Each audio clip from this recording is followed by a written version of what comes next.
Hello, dear friends. This is Phone Support Channel. Before you start watching this video, please subscribe to the channel and give it a like. And also write your feedback in the comments if this video helps you, or if you have any questions. Thank you. In this video, I want to show and tell you how to measure the Telegram app icon. I already have a new black icon installed. By default, it is blue. How do I do it? This is very simple. To do this, go into Telegram. Here you click on Settings. Now go down to the bottom and select the item, Appearance. Go down below and see that here you can change the theme of our Telegram.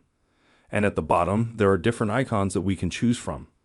I just choose any icon. The last 3 icons are only available for premium Telegram users, and all the others are available for free.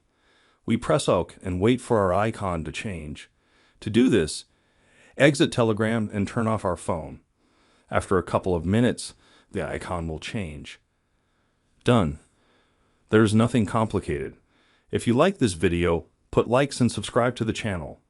And also watch other useful videos on the channel. That was Phone Support. Bye. See you later.